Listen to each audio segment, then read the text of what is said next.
Hello and welcome to Light Beam Hour. As part of my online school, Light Beam Academy, this program is designed to provide a forum for masterful teachers to share their individual messages and wisdom and to help people all over the world heal and awaken their lives. My name is Cecily MacArthur, if you haven't been here before, and I am the creator and host of the Light Beam Hour. Let me just tell you a little bit about myself. I'm a spiritual teacher, coach, speaker, and writer, and my life mission is to help people connect with spirit, to awaken their authentic selves, discover their true purpose, and create the life of their dreams. After 20-plus years as a successful corporate consultant, I was stressed out, exhausted, miserable, and very dissatisfied with my life. And then I found out I had cancer. I was determined to be a survivor and at the same time take advantage of this second chance to turn my life around and fulfill the purpose God has for me. Today, I am healthy, energized, and doing the spiritual work that I love as a certified life coach and workshop trainer and an inspirational speaker. And I just published my first book. I'm so excited. 7 Ways to Stay Positive in Challenging Times. I'm also writing a children's book, a series of children's books called Mrs. Madison's Magic Garden. And I've just opened up my Light Beam Academy, my online school. Just go in June, so hopefully you'll go back and take a look at that, lightbeamacademy.com. I'm very proud of that also. So I am excited by the endless possibilities that each day brings, and I have never felt more alive or so full of joy. Tonight, my guest is Sandra Dawson. And Sandra is just an incredible person and just an amazing human being, and I'm so honored and glad that she is with us today. So let me tell you a little bit about Sandra. Sandra is a love and relationship coach. She is America's most loving relationship and trauma expert and the author of the book, How to Fall Madly in Love with Yourself, which I highly recommend. Fabulous book. She is the founder of the Institute for Self-Love and is a certified couples communication trainer. Her background includes having been a marriage and family therapist in California. For more than 25 years, Sandra has been helping individuals, couples, and groups to love and accept their true selves and find and keep love and intimacy in their lives. She teaches self-love skills and how to develop the self-confidence and self-love needed to be successful in love and life, and is committed to helping remove any and all obstacles to loving and accepting oneself 100%. Sandra is trained to work with communication and relationship issues, anxiety, depression, lack of self-love, and emotional trauma. Her diverse energy trauma methods are truly remarkable in their effectiveness to transform trauma, and she is currently writing a second book about her trauma work. Before we get started, just let me talk a little bit about how the format of the show is set up. And all of you, our attendees, are muted during the call, but at different times we're going to stop and ask for questions and comments. At that point, you can hit 5* on your phone to raise your hand, and then I'll unmute you and identify you by the last 3 digits of your phone number. We always encourage you to ask questions. You know, when you speak up, someone else probably had the same question, so you're helping everyone listening to better understand the content. So thank you so much for participating in this call. So now let's get started with Sandra Dawson. So Sandra, tell us a little bit about what your background is, a little bit more about how you became that love and relationship coach. Yeah, well, I in my first marriage ended after my daughter was born, and I went into a severe depression. And I started feeling tremendous anxiety, and I really have a very, very, traumatic childhood. And I repressed all that pain and anxiety and all of the negative things that happened in my life because it was too painful to even deal with it, but it was also taught to me to not share any family secrets with anyone. So I never talked about it. I never let anyone know how much I was suffering. And when my first marriage ended, I ended it. I just went into this very, very deep depression and severe anxiety. And I feel blessed that happened to me because it got me on my journey to self-love. And I got into therapy, and I started working on healing my past and healing the lack of love from my parents. My father threatened my life my whole childhood. My mother was verbally abusive, told me she hated me. I had no idea what love was.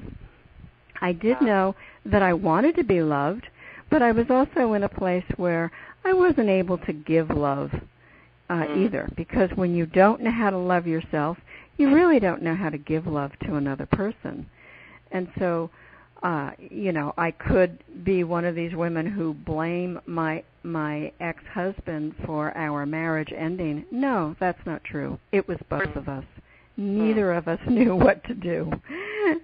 And I'm very, very thankful that happened to me because it motivated me to make the wonderful changes in my life. And I didn't know that I was going to write a book called How to Fall Madly in Love with Yourself when I started out. I've done a lot of training, and I've been teaching people many wonderful things about how to love themselves, but I didn't really know this was my purpose until one day I sat down and I went over everything in my life, and I said, what does it all come down to? It comes down to loving yourself. And that's when I started to write my book, and that's when I started my internet business. And it's been going very well. And I forgot to mention also that I'm going to be on national TV talking about the same things we're talking about tonight, only it'll be for a shorter period of time. But I'm very excited about that. It is a very exciting thing, Sandra. I'm really excited for you that you have gotten the recognition, because you've done such great work with people in helping them to learn how to get over this trauma. What happens when people aren't taught how to love when they're young? Well, it does affect the nervous system, because I define love, and I think this is a very important way to define it. I define love as meeting all of your needs.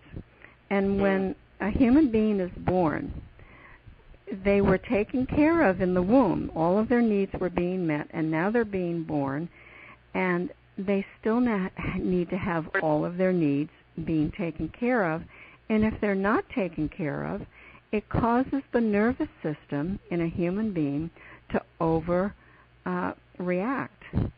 And, like a lot of doctors will tell mothers to let their babies cry if they don't want to go to sleep. And I highly recommend don't do that. Stay with your baby, talk to your baby, sing to your baby, soothe your baby, and help your baby go to sleep. Because, yes, it does work to abandon your baby, and your baby will cry and cry and cry and cry. You'll suffer just listening to all those tears. And the baby does go to sleep, but it's after the baby's been traumatized by being abandoned by mom or being abandoned by a caregiver. And so it's not a healthy thing to do to a child. And then you lose trust in other human beings, and then your ability to attach to people is harder. You end up having insecure attachment problems. And you're very confused about what is love, because there isn't trust in human beings. So people not only are physically affected, so it affects their body from not being loved, but they're also then, because they can't trust other people, then they don't know how to love, is what you had said. You grew up, you didn't know how. That's right. You don't know how to love. You form negative beliefs, negative behaviors, and trauma is a biological problem because energy that gets stimulated in the autonomic nervous system to protect you. It's called the fight or flight energy. As a child, you can't use fight or flight. You can't fight back. You can cry, and you can't flee the danger that you're feeling by being abandoned when you feel like you need your caregiver to be there. And so that energy gets stimulated in the body, and then it gets stuck in the body. It got stimulated for fight or flight, couldn't be used, and now it's stuck in our nervous system until you meet someone like me who's an expert at releasing the energy that gets stuck from past traumatic experiences. So now when you say stuck in the body, can you tell me a little more about what that means to you and when it's Well, what that means is the energy got stimulated in the body. It got activated so that you would be very strong and be able to fight if you needed to, or to run very fast because you're in a dangerous situation. And then you could not fight and you could not flee. So the body goes into an automatic place. It goes into a frozen, collapsed place. That's when the baby stops crying and you think, oh, this method works. No, your child has gone into a collapsed state, and all the energy that got activated for the defensive reaction is now stuck in the sympathetic branch of the autonomic nervous system, and it causes symptoms of PTSD. It causes anxiety. It can cause nightmares. It can cause, a pretty activated child who overreacts in many situations rather than being able to stay calm. So what happens when these children grow up like that without love? They continue to feel the same way, and a lot of them feel like they don't trust other people. They tend to isolate rather than seek out relationships. A lot of them have a lot of trouble in school because it's harder to focus, it's harder to concentrate when your nervous system is in an overactivated state. In fact, I think a lot of children that get diagnosed with ADHD or ADD, they actually have PTSD from abandonment or from mistreatment. It's possible that's true, that there's been overlap. Yeah. It's just that extra energy shows up in them acting out. That's right. That's right. Wow. I hadn't thought about that. That's really interesting. So let's look on the other side. What would it look like to have healthy self-love? It just sounds like not learned how to love is a pretty miserable state to be in. What would it be like to have really a healthy self-love? Well, healthy self-love, I want to make this an easy definition for people so that that they can leave the teleseminar and really have a clear understanding of what healthy self-love is, what it looks like and what it feels like. And the best definition and the simplest and the easiest definition is to think of self-love as meeting all of your needs. And when you think of your happiest and most fulfilling moments in your life, wouldn't you agree that some major need was being met, and that is why you were so happy? I know that everyone listening is going to say, yes, that's true. Like I recalled when I was like 8 or 9, I went out to my cousin's house in Huntington Beach, and I participated in a swimming race. And I didn't grow up around a beach. And I won first prize in that swimming contest, competing against people who lived on the beach. And because I had no way to know that I should focus on myself, and attention and recognition and praise is a need. It's what builds our self-esteem. I didn't pay any attention to what happened to me. But when I started working on loving myself and growing and healing my past wounds, I recalled that event. I even found my first prize that I received for that wonderful occasion. And I started to think about it, and it helped me to build my self-esteem. I was able to say, I am competent. I can do some things. Maybe I can't do everything, but I can do some things. That helped me to heal. And so, having positive recognition is a need. It's how our self-esteem gets developed. And when needs are met in life, love is the feeling human beings experience. And love is such a wonderful feeling that it leads to also feeling happy, excited, fulfilled, content. It's the natural order of the universe. Love is the natural order of the universe. Absolutely, I love that. Yeah. And when you make important decisions to meet all of your needs, you create the foundation to accept your true self, your real self, and to increase love and intimacy in your life. Because when you love yourself, truly love yourself, you can truly love someone else. I mean, I always use this quote, you cannot give away to other people what you cannot give to yourself. Yeah. So love really starts with loving ourselves. And it's so important to make a commitment to meeting your needs. And it does take work. It takes work on healing your past, because you have no doubt developed habits, beliefs, and emotional patterns that keep you stuck in a state of not loving yourself. I wish I could say, this is easy work. Just, decide to fall madly in love with yourself and it'll happen very quickly and very easily. No, it's different for everyone, depending upon what your past history is and what your current state of self-love is. Sandra, could you give us an example, and I want to identify a client, but can you give an example of something that a client has been through that they went through then to develop from the lack of self-love to actually falling madly in love with themselves? Can you talk about sort of how that works, has worked for a client in the past? Well, yeah.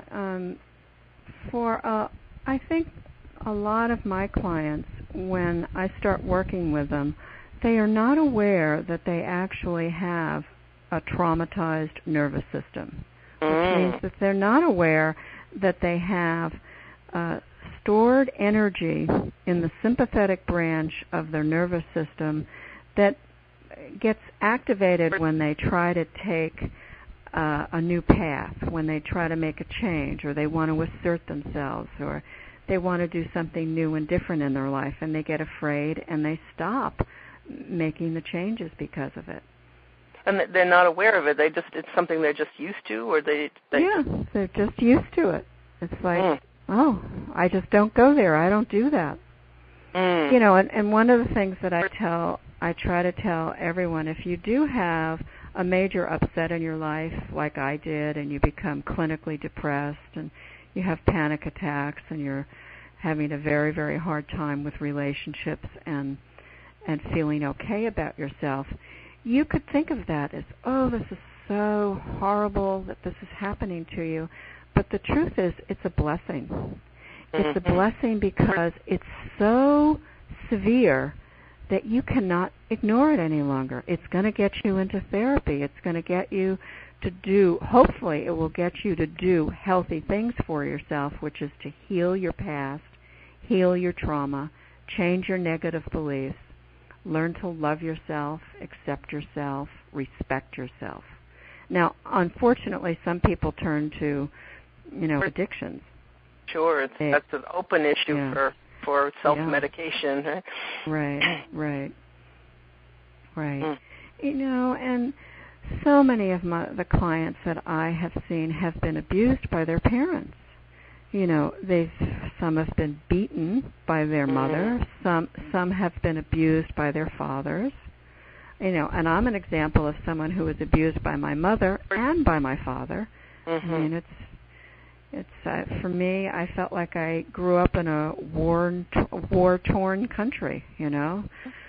My father even sent balloons that were on fire over our house to try to burn the house down and kill his whole family. Wow. You know, I mean, that's really crazy. You know, not too many people can say their family did that to them, but there are people all over the world that have dealt with war and bombs and explosions, and that is terrifying to the human nervous system.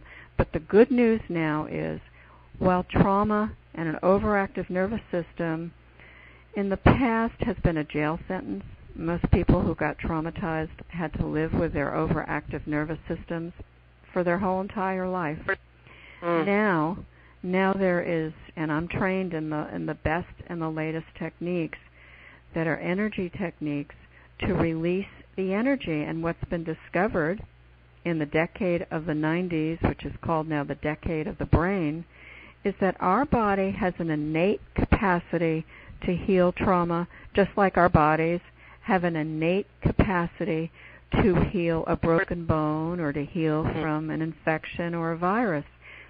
And what we have to do is help the body access that natural, innate capacity to heal. And that's the technique that I use, which is called somatic experiencing, and I'm a certified trauma expert. And it works. I work with clients on the phone. I work with clients face-to-face. I work with clients in groups. In every format, it works. Sandra, can you tell us a little bit more about the somatic therapy that you use and what's involved? Yeah, the most important part of it is to understand that when you're traumatized, your body is so activated, has so much anxiety and fearful feelings in it that you want to get out of your body. I remember thinking, I don't even have a body. I mean, I got compliments about what a nice-looking person I was and what a nice figure I had. I didn't know what people were talking about. I didn't even know I had a body because there was so much trauma energy stuck in my body that I didn't even want to focus on my body. So it's like an out-of-body experience when you're traumatized. It's too uncomfortable to go there. But with somatic experiencing, you learn to bring up tiny, tiny segments of a trauma, let yourself get a little bit activated from the past memory, and learn to focus on your physical sensations. And then what you discover is that when you focus on physical sensations in your body, it's a miracle. It causes those physical sensations to release. And your body could get hot, which means it's releasing traumatic energy. Your body could tingle, and it means it's releasing traumatic energy. Or your body could start shaking. And you know how when we get afraid and we start shaking, how we try to stop ourselves from shaking? I hope everyone hears this. If we start shaking, sit down, support yourself, become very compassionate towards your body, because when your body is shaking, it is engaged in its innate capacity to release the traumatic energy that's in your body from a prior trauma. Now, if you're in a situation where there is danger, true danger in the present moment, and you're shaking, you're not going to sit down. You've got to access fight or flight. Or if you decide, and I've had clients that were assaulted at gunpoint. And one of the clients I had, that he was working, he was going into a job, and 4 men approached him. They had guns, and they told him that they wanted his wallet. Now, when you're in a dangerous situation, you either can fight back or you can flee. But he made the decision, I cannot fight back. There's 4 men here. I cannot flee because they'll shoot me with the gun. So when you make a decision to neither fight back or flee, even as an adult, same reaction when you're a child because you can't fight back and you can't flee, the body goes into a state of collapse. It goes into a frozen state. All the energy that got mobilized to defend yourself gets stuck in the body. But it's a very, very good thing to happen because you calm down. Then the men say, we want your wallet. They take your money. They leave you, and you survive. And in this case, my client lost $600, which was a terrible loss for him because he was going to be going on vacation, so he had extra cash in his wallet. But who cares about the money? If your life is saved, that's much more important. So he did exactly the right thing, and I worked with him, and we got his nervous system back to a complete state of calm, where he could even recall those 4 men approaching him and assaulting him, and he had no activation in his body. It's like me. I can recall my father attempting to kill me. I can smile. Would you please, everybody hear me? I've got a smile going. And in the past, before I was healed with somatic experiencing and all the other techniques that I have used to heal myself, if I talked about my father threatening my life, I would go into a frozen state and I would start crying, and I couldn't stop crying. And now I don't. I'm completely healed. It's a memory. It's not a pleasant memory, but I don't relive it in my body anymore. And when you work with someone like myself who can help you release that stuck traumatic energy, then your traumatic past becomes a memory, but you don't relive it over and over again. And that's why this is so important. And it can be a very important part of really learning to love yourself, because when you feel calm, you can start to believe you're okay. Well, it sounds like then really to let go of the trauma energy in your body then allows you to actually experience love, because you really can't when you're carrying all that frozen energy in your body. Right. And you That's can't right. really, you can't feel love. Well, you can feel passion. You can feel, you can fall madly in love with someone. You can have romantic love, because that can still happen.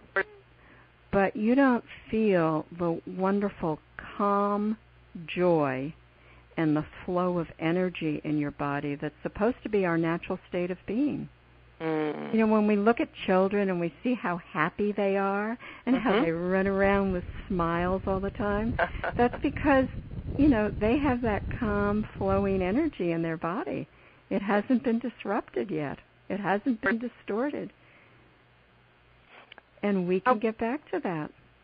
How many people do you think, in the population-wise, you see a lot of clients, and you've been doing this for 25 years.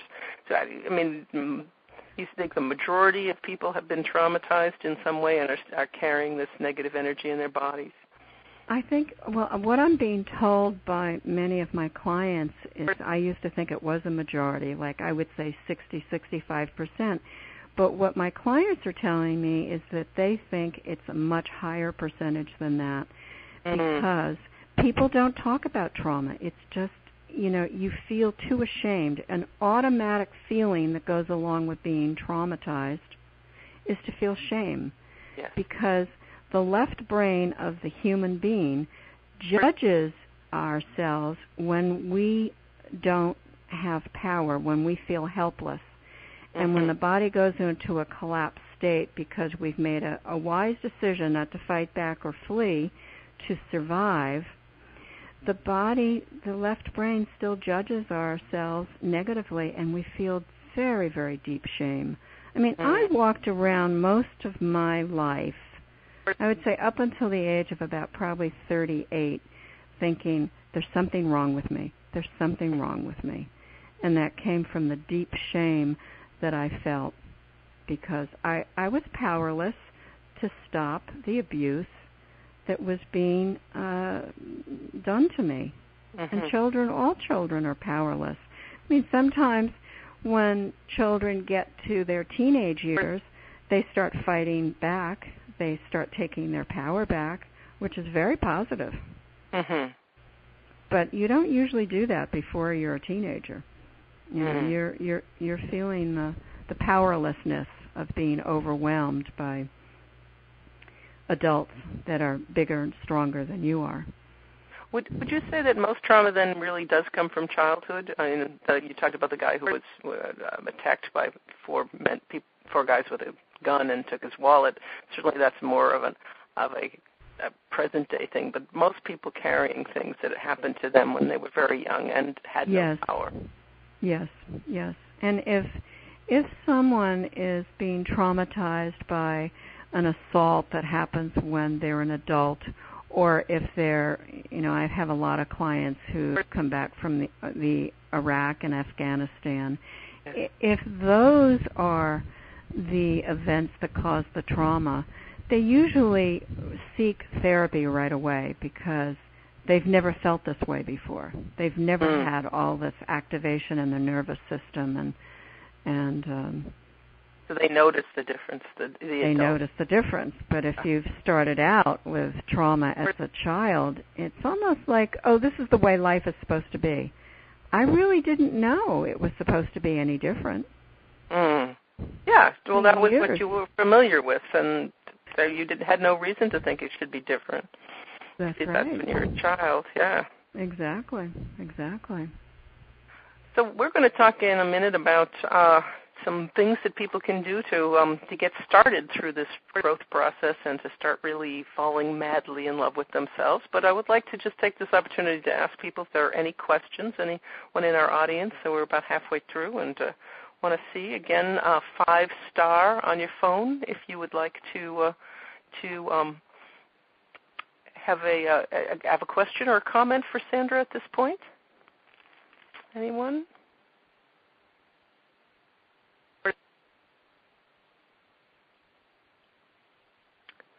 Okay, looks like a quiet group, and that's just fine. So we'll keep moving on. So Sandra, let's talk about that. Where would be a good place for people to think about? What would be some ways to get started? You have some tips you want to talk about in terms of getting that started on the growth process and getting that falling madly in love with yourself. I just love that title, and it is a fabulous book, by the way. I will give you a plug. I reread it again. It is well worth reading, so I highly recommend it. Thank you. Yeah. Well, I have 4 tips to help our listeners on their journey to self-love. And here's some good news. You can reverse all negative beliefs you have about yourself when you deeply want to. Hold on. We do have a question. Hold on. I'm sorry. Okay. I just saw that. Well, let's take that one. So I'm going to take you off. The last 3 digits of your phone number is 426. Hello, you're on the air. You want to ask your question? Yes, thank you. I'm in California. Looking forward to having Sandra back in California. My question is, what if one doesn't walk around feeling traumatized, or even remember traumatic incidents in childhood? Can these still affect the decisions that are being made these days? Yeah, that's a very good question. And what I have discovered is yes, because we can get so good at denying the feelings in our bodies that we're not aware that what is blocking us from taking action that will realize our full potential, or taking action to find a truly loving relationship, that it's a deep fear that is stuck in the nervous system. And yes, that can be what could be going on without you being aware of it. But I think you might remember some instances where maybe you had a nightmare, or an instance where you had either a panic attack or you felt some anxiety. Do you recall that I'm sure at any there point? Are those. My thinking sometimes when I listen to you, for example, describe some of the trauma and others that you hear, read about, and so on, and some of the truly traumatic instances that what I might think was maybe a negative experience actually seems very pale in comparison. So you're saying even something that might not be traumatic on a dramatic level can still have that effect. Yes, it can, depending upon your age. Okay. Okay. Yeah, because the younger you are, the greater your needs are for support and guidance and nurturing and connection from your caregivers. I see. Yeah. Well, it's fascinating, and I'm looking forward to learning more. Oh, great. Thank you so much. Sandra, so you're saying that really, if a child, it doesn't have to be what we would consider a horrible trauma, but it's just a sense of abandonment or just because of the age, the act is more dramatized in the child, and that holds on to it. So it may. That's right. Adults, yes. You're not looking back necessarily and say, well, nobody beat me or nobody, did really horrible things to me, but I still feel anxious, and I still I have lack of self-confidence and can't step into what I want to do. And there's something that was missing. When you said all the needs met, I mean, there was something about needs. There was something missing, Yeah. There was something missing. Something missing. All right. Terrific. I'm sorry I didn't get the woman who was asking questions. I didn't get your name. Bev. Bev. All right. Thank you so much, Bev. Thank you. We have another question. Hold on. Hi, Bev. All right. Thank you, Bev. We're moving on to another question here. Oop. Hello. And I know this is Andy. I've got your name on there from another call. So, Andy, you have a question for Sandra. Hello. Hello. Hi, can you hear me? Yes, hi. Hi. My name is not Andy. Oh, okay. That's what came up on my system. So, go ahead. But I'll ask the question. Thank you very much. much. What is your name then? I'm sorry. What your name isn't Andy. What is your name? Jennifer. Jennifer. All right. Great, Jennifer. Ask your question of Sandra then.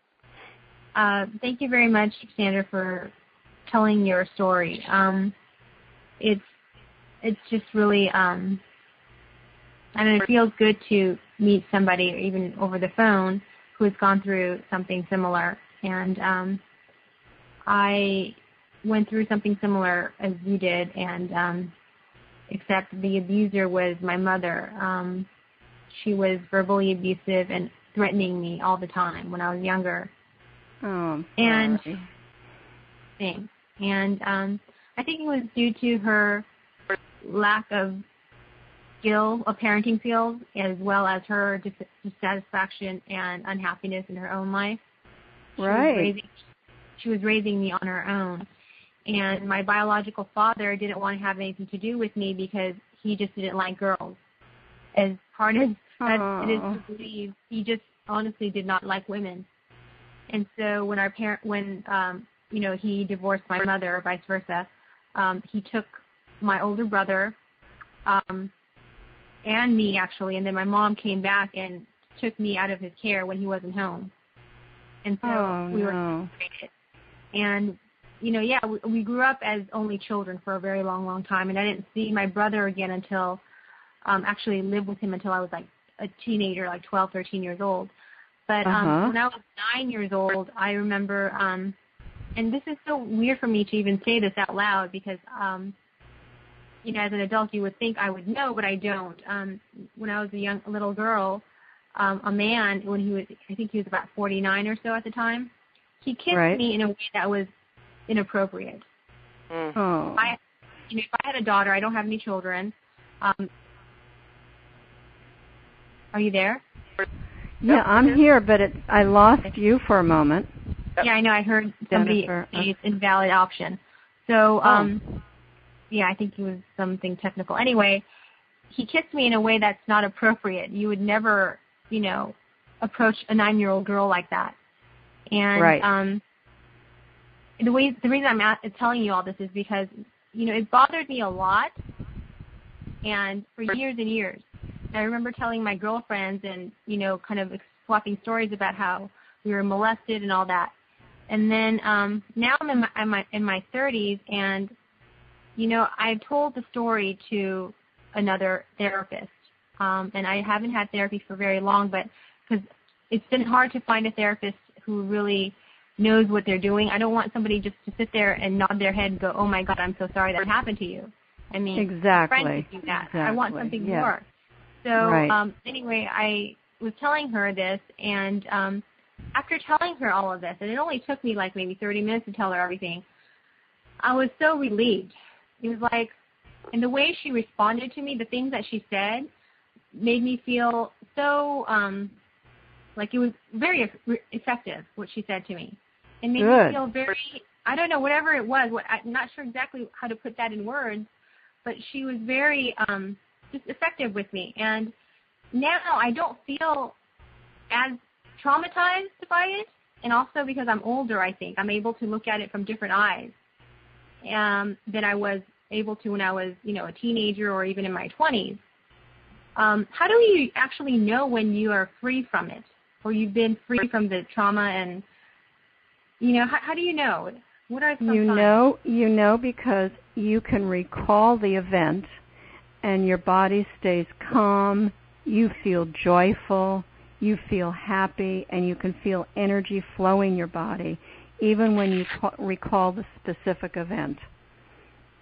That's how you know if you're completely healed from, because if you're threatened like that, your nervous system is very, very fast. All of our nervous systems are very fast, and the energy, a lot of energy got mobilized inside of your body to protect you, to either fight back or to flee. But as a 9-year-old and having something done so quickly to you, there wasn't an opportunity to fight back or flee. So the energy does get stuck in our bodies. And then we need loving support for our body to release the energy that's stuck in the autonomic nervous system. Does that make sense? What kind of a support? Well, you need support to help you recall the incident and then focus on the physical sensations that get triggered in your body. And you focus on them, and, there's lots of different ways of working with it. But just generally, you're focusing on the physical sensations so that you are accessing your body's innate capacity to heal. As you focus on the sensations, that helps your body to relax enough for the energy now that got mobilized to get released from your body, because it doesn't need to be there anymore. The danger's over. You're fine. And because it's a biological problem. It's not just talking about it, although getting support is part of healing trauma, because you need to be with someone you trust. And you're going to tend to trust someone who's supportive and kind and respectful. And effective. That is effective, right. And if they're not effective, I just feel like I'm wasting my time. Well, that's right. But effective is going to be different for each person. Every trauma technique that exists on this planet, one technique will work great with one person. The same technique will not work with another. And it varies. Some people, like myself, needed to use all of them to get to where I'm at. Some people can just use one. So it's very hard to actually know. It's best if the person you're working with, has access to all the techniques like I do, because... What are all the techniques how do we know what they are? They're not listed anyplace, but they will be. All of them will be described in my trauma book that I'm writing. because I really think that it's been underestimated how many people in this world are suffering from overactivated nervous systems. Because we never thought, in years past, it was never thought that if you left your child crying to go to sleep as an infant, that your child could get the same symptoms of PTSD that a veteran from a war could get. And yet they do. Because it's a threat to the survival of an infant to have a parent abandon them when they feel like they need that parent at that moment. Sandra, I'm going to interrupt you. Is there something you can offer Jennifer to help her with the situation right now? Thank you for that question. Yeah. Well, let's see. What Jennifer, what would you like right now? Yeah, I mean, what Cecily asked just now would be perfect. Okay, but what I would want to do is to work with you and help you to focus on the physical sensations in your body.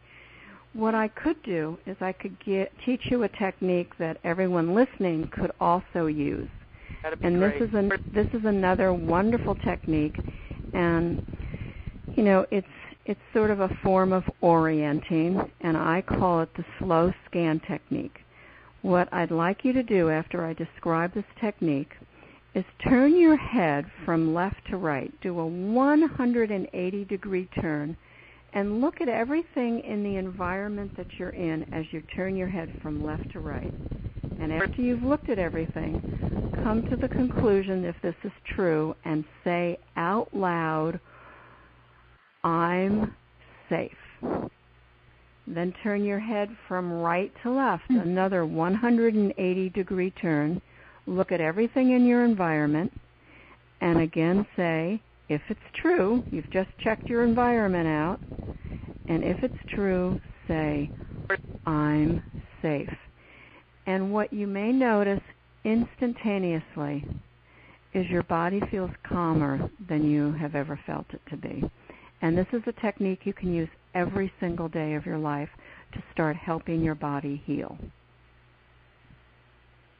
I don't feel like I get the trauma was or is not in my body so much. I don't think it's if anything, it's in my head and my heart, because I think a part of me wants revenge, and I can't. Okay. You know, I don't. That's not healthy, for sure.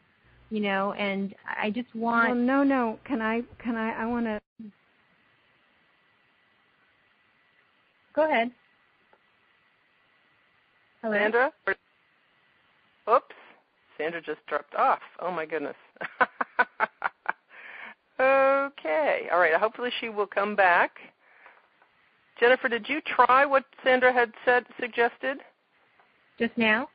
Just now. So her idea was to very slowly scan to the left, from the left to the right, very slowly. Can you do that now for us? I did that. You did that? Did you say "I am safe" at the end? Mhm. Did you say it out loud? Yes. Okay. All right. And then going back, so you did you notice anything in doing that? Didn't feel any kind of relaxation or releasing? Well, I'm sitting in a very messy room right now. It's a lot of laundry and lots of stuff I need to clean up. You're feeling kind of agitated, and you don't really feel safe. Well, when Sandra said you really have to have the sense that where you are is safe.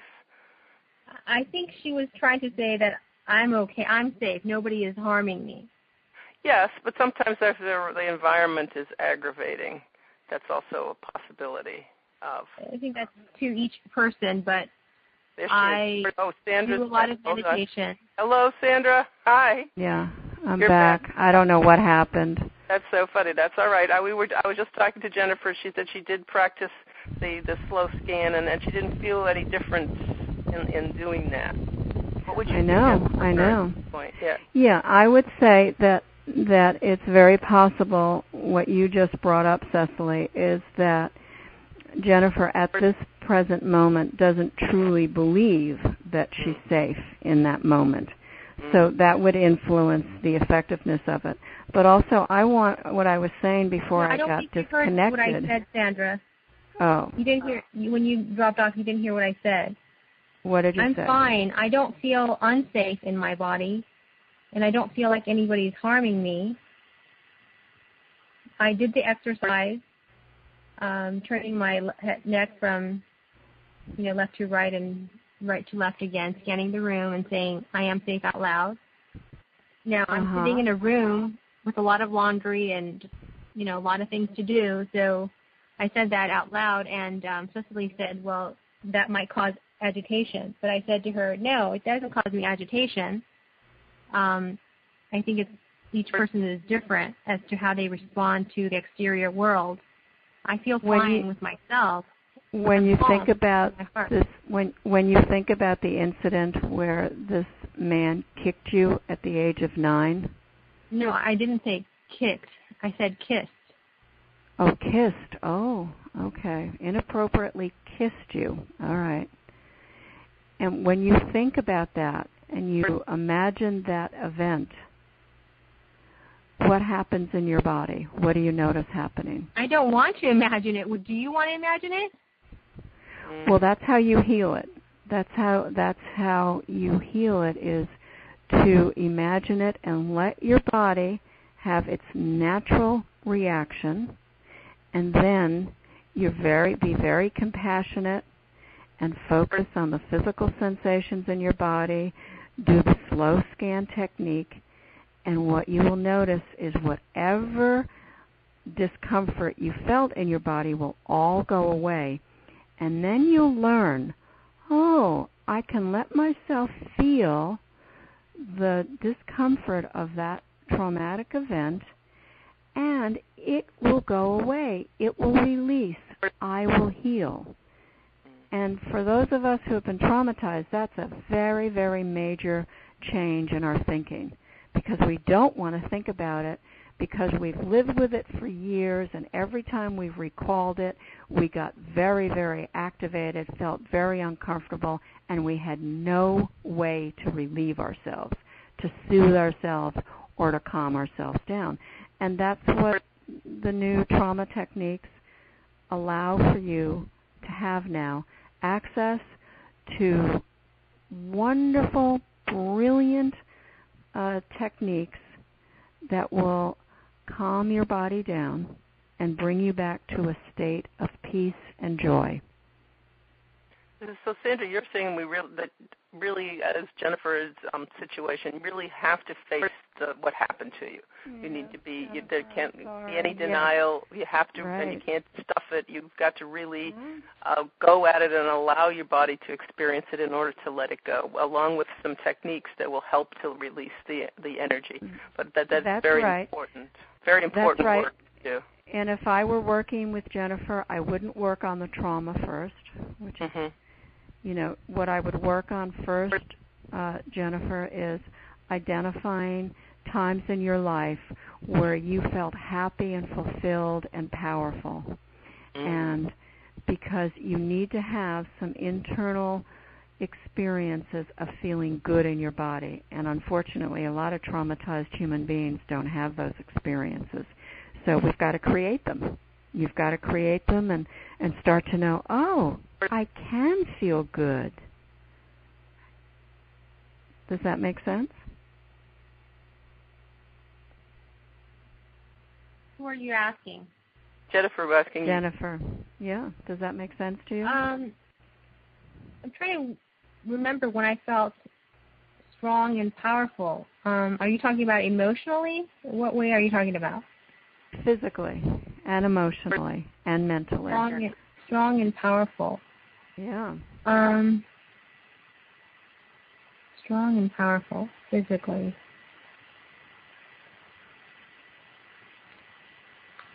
I think mentally I feel that way, because I'm an academic, so when I'm, at school or doing something like, regarding, hello? Yep. Are you there? Okay. Yeah, we're here. When I'm doing something academic is when I feel strong and powerful, and then emotionally I feel that way when I'm in a relationship with somebody who can meet me on an intellectual level, because I think that's how I get fed. And physically, I suppose, when I'm doing, a workout or exercising. Is that what you mean? It could be. Did I touch all the points? Everyone. Yeah, it's different for everyone, and it's important for you to know you can feel powerful and happy and really strong in your body and positive. Otherwise, working on your trauma is going to be too overwhelming.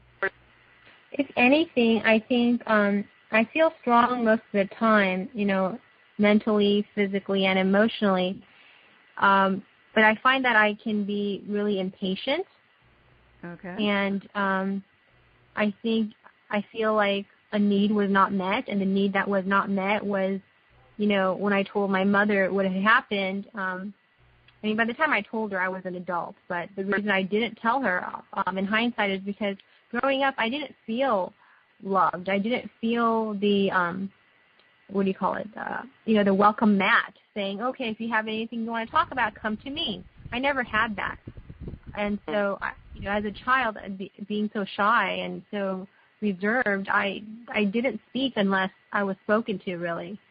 And so by the time I told her, I was an adult, like I said, and her response to me by that time was, shock. She was in utter shock. And she said, just forget it.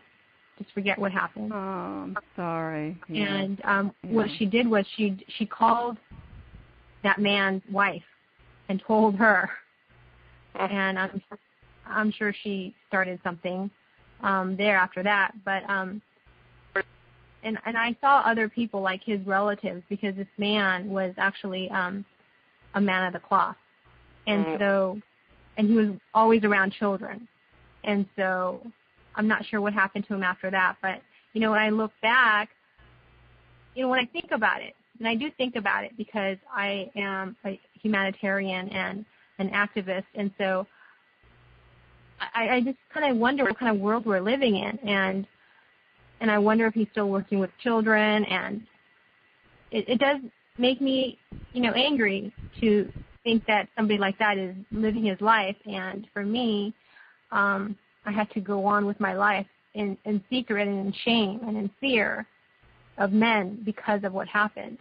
And so I say, Jennifer, I'm sorry, I have to interrupt you because we're running out of time, and I think I really want to thank you for sharing such important issues in your life, and I know that other people listening will benefit from the fact that you have shared those things with us. And I don't want to minimize it at all, but we're running out of time. So what I really would like for Sandra to, at this point, she was going to talk more about some more tips and some other things that she thinks people should do. And I think that given your situation and maybe some things that you also want to do to follow up and to work the situation, because it is affecting your life from the things that you're saying. And it should be an area that you spend some time to clear the energy. So, Sandra, we have just a few minutes left, but I would like you to finish the tips you were saying, and then also let us know any things that you would like to say to. You have some things coming up too that we want to talk about. All right. Well, so I'll just very briefly talk about the tips. I want everyone who wants to fall madly in love with themselves, let yourself deeply feel your desire to change all the negatives in your life to positives. Deeply feel it, and that can be very hard for lots of us to get into our feelings because we're always trying to deny them. They're too uncomfortable. We don't want to cry. We don't want to be afraid. We don't want to be angry. We've been told we shouldn't be angry, but we need to express feelings in order to heal. And the second tip is let yourself imagine the negative consequences in your own life that you will experience if you don't change. And this is a very, very important way to motivate yourself to work on the uncomfortable issues so that you can resolve them. And please know that your body is designed to feel joy and happiness and peace all the time. That's how our bodies are designed. My third tip is, please be willing to understand how your past is affecting your life today. It does take a lot of work to really understand that. Negative beliefs that you developed as a child protected you from feeling unconnected with your parents. For example, if your parents told you that you were stupid, you believed them and developed this negative belief. If you didn't agree with them when you were a little kid, then you would be rejecting them. And children cannot reject their parents because they're dependent upon them for their survival. So it's important to understand that your past is affecting your adult life, and that as an adult, you don't need to keep these negative beliefs to protect you. You needed them to protect yourself as a child, but you don't need them anymore. Mm-hmm. You can now be your own nurturing parent, and when you fall madly in love with yourself, a lot of my book is about nurturing yourself. Mm-hmm. When you commit to meeting your needs, you are developing your own nurturing parent. And my fourth tip is, please be willing to reach out for support and guidance, because some mistreatment we experience as children cannot be healed in isolation. If you were traumatized as a child like I was, you really will need loving support from someone you like and trust. Absolutely. Those great tips. Thank you so much. Oh, you're very welcome. And I hopefully that Jennifer will also follow up with that too. And I'm sure she's not the only one listening who you've I think to it's really touch some of the issues that so many people have. Yeah. And I think what I wanted to just share with people is that I'm going to be on the Lifetime television network on a show called The Balancing Act. And if you would like to get information about when my show will air, you can go to my website, which is fallmadlyinlovewithyourself.com, and you can just share your name and your email address, and you'll get the first chapter of my ebook. You'll be signing up for my weekly Love Yourself Now newsletter, which is full of lots of tips about how to heal the past and truly get into the present. And then you'll also be on my mailing list, and I will be sending out information when I know the exact. Whoops, we lost Sandra again. I don't know what's happening and why that's happened. Oops, Sandra? Yeah, I'm back again. Okay. Weird. What happened? Yeah. That's really weird. I know. I don't know. I don't know what happened. But so okay. did I give my website, fallmadlyinlovewithyourself.com, and you'll get my newsletter, the first chapter of my ebook, and the announcement about when I'll be on the Lifetime television network. And Sandra, you also have a package with if people buy the full book, and they also get coaching with you. Oh yeah, thank you for reminding me about that. If you purchase my ebook now, you will get a bonus coaching session with me, and you will also get an audio visualization that I created called Believing in Yourself. And I get such positive feedback from it.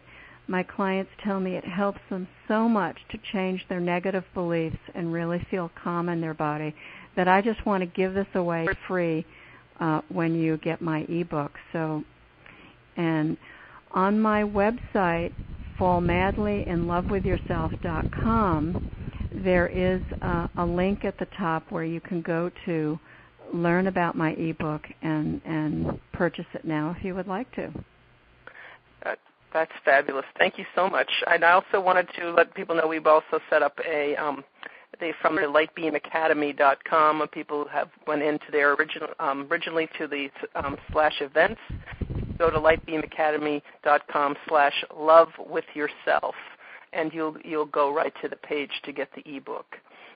So it's, again, lightbeamacademy.com/lovewithyourself, all one word, and that'll go right there, too. And we will have this when it's posted in the on Lightbeam Academy. This recording of this session will be there, and the link will be there for you to use that in the future. And if you'd like to listen again, certainly I really appreciate that people are here on the line for us tonight.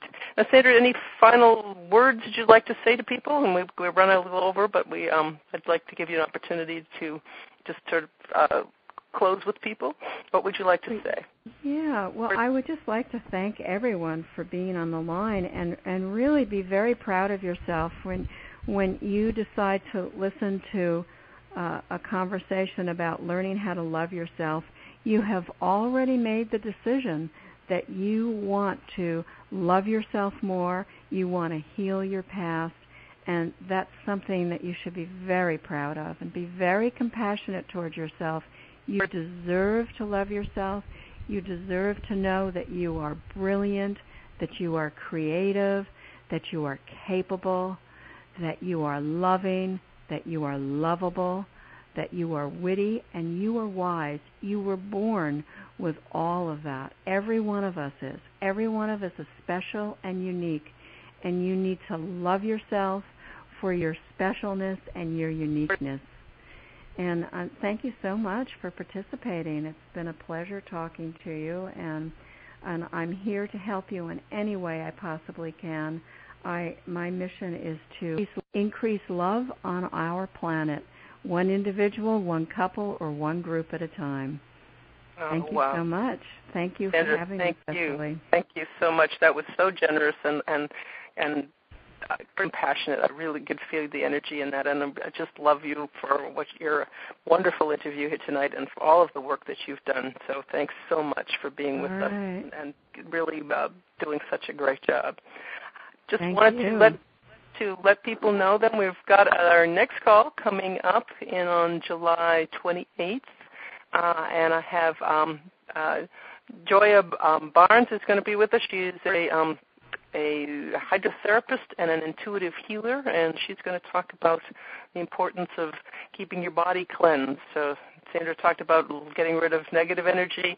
Joya's going to talk about helping to keep the body clean so that it can also function well and to get rid of the traumas that are also stored in the body through cleansing chemicals out of the body. So another way to help you to work your trauma. The 28th will be another Wednesday at 7 o'clock. So we look forward. And a way to love yourself. Absolutely, a wonderful way to love yourself. Taking care of your needs, yes. Absolutely, exactly. Meeting needs and really understanding the needs of your body, which is going to be great. So thank you all again, and I really appreciate it. And with that, we'd like to end the Light Beam Hour, and blessings to all of you. Thank you. Bye-bye now. Okay. Thank you. Bye, everyone.